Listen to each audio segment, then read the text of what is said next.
سلام بچه‌ها، من کوروشم. امروز می‌خوام راجع به یه موضوع خیلی مهم تو کفشای بسکتبال با هم دیگه صحبت کنیم.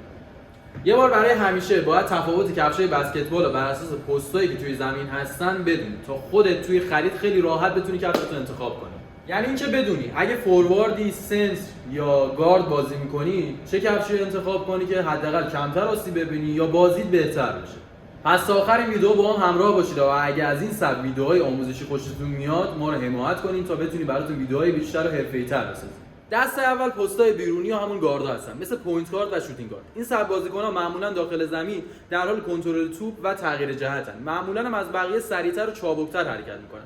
پس کفشی که باید استفاده کنن یک کفش کاملا سبک، منعطفه که از طراحی لاوکات کاملا حمایت کرده باشه تا شما بتونید آزادی حرکت خوبی رو دور مچ پاتون حس کنید.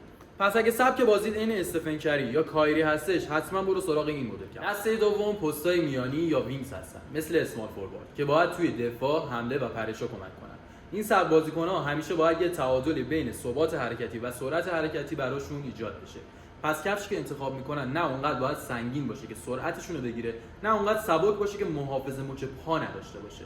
از طرف اگر سبک بازی شما هم مثل لبرون جیمز هستش، یعنی اسمال فوروارد هستی یا خب مثل همین بازیکن‌ها وینگز بازی می‌کنی، باید سبک کفشایی رو انتخاب کنی که میت کات طراحی شدن که محافظه مچ پاشون هم برای شما مناسب باشه.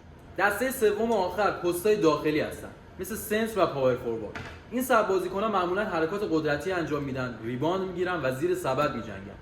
پس باید کفشی انتخاب کنن که هم محافظ مچ پای قوی داشته باشه، هم ضربه‌گیر خوبی باشه، هم از طرفی یه مقداری پایداری بیشتری داشته باشه.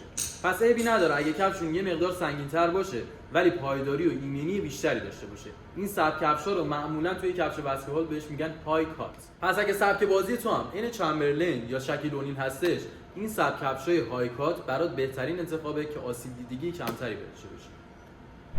پس یادت باشه کفش بسکتبال خوب کفشی که با پستی که تو بازی می‌کنی مچ بشه. نه قیافش مهمه نه برندش. اگه سوالی داشتی توی کامنت ها برام بنویس که چه پستی بازی می‌کنی تا من بتونم راحت‌تر راهنماییت کنم. و حتما با لایک و سابسکرایب از ما حمایت کنید تا بتونیم براتون ویدیوهای بیشتر آموزشی در مورد بسکتبال یا هر ورزشی که شما دوست داشتین بسازیم.